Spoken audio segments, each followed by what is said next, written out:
नमस्कार मंडळी, mix vegetable pulao किंवा पनीर पुलाव, बऱ्याच वेगवेगळे प्रकारचे पुलाव तुम्ही बनवले असतील, पण आज मी तुम्हाला एक वेगळ्याच प्रकारचा पुलाव बनवून दाखवणार आहे, जो की सुरती लोकांचा फेवरेट आहे आणि सुरतमध्ये याला खूपच जास्त प्रमाणात बनवले जाते। तर आज मी तुमच्यासाठी सुरती वाल पुलावची रेसिपी घेऊन आली आहे। त्यासाठी मी पावशेर वाल रात्रीच भिजत घालून ठेवले होते आणि दुसऱ्या दिवशी पहा सकाळी किती मस्त टम्म फुगलेले आहेत। आता पहा सगळे वाल आपल्याला अशा प्रकारे सोलून घ्यायचे आहेत, जसे तुम्ही बघत आहात ना त्याच प्रकारे।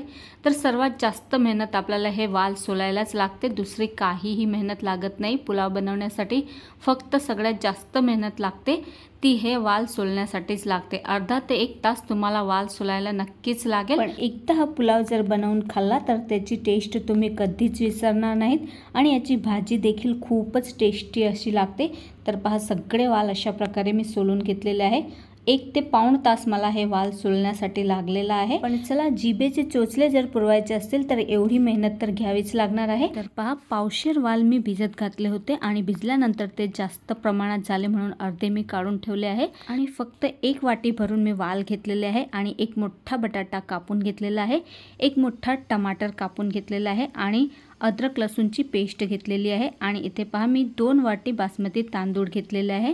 तर ह्या वाटीच्या प्रमाणाने मी 2 वाटी घेतलेले आहे आणि काही सुक्के मसाले घेतलेले आहे। 4 लवंगा घेतलेले आहे, 4 काळी मिरी घेतलेली आहे, 1 सुक्की लाल मिरची घेतलेली आहे, 2 दालचिनीचे तुकडे घेतलेले आहेत, 2 तमालपत्र घेतलेले आहे। अशा प्रकारे आपल्याला सुक्के मसाले लागणार आहेत। तर सगळ्यात आधी कुकर मध्ये 3 चमचे तेल घालायचे आहे, त्यानंतर त्यामध्ये मोहरी आणि जिऱ्याची फोडणी घालायची आहे। तर मी 1 चमचा मोहरी घातलेली आहे आणि 1.5 चमचा मी जिरं घातलेलं आहे। त्यानंतर सगळे आपले सुके मसाले घालायचे, मस्त मिक्स करून घ्यायचं आहे।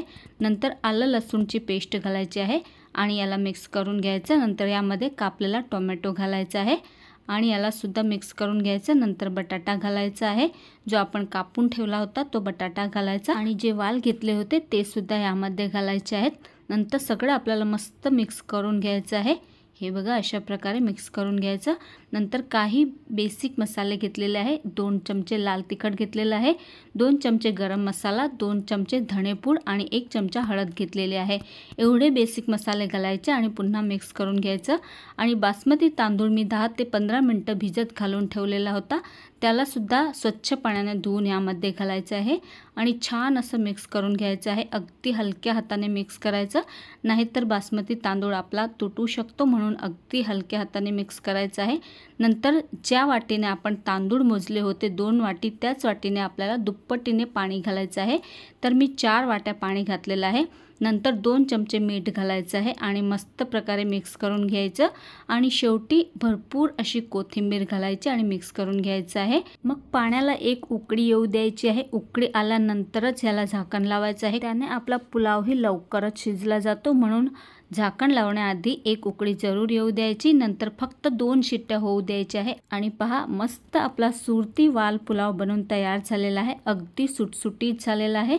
तर तुम्ही सुद्धा एकदा ही रेसिपी नक्कीच ट्राय करा। आम्ही सुरतमध्ये राहतो म्हणून नेहमीच आम्ही बनवत असतो, म्हटलं तुमच्यासोबत सुद्धा आज शेअर करावी। तर तुम्हाला आजची ही रेसिपी कशी वाटली मला कमेंट करून नक्की सांगा आणि व्हिडिओ जर आवडला असेल तर व्हिडिओला लाईक करा, शेअर करा आणि माझ्या चॅनलला सुद्धा सबस्क्राईब करायला विसरू नका। भेटूया पुन्हा अशाच एका नवीन रेसिपी सोबत, तोपर्यंत बाय बाय।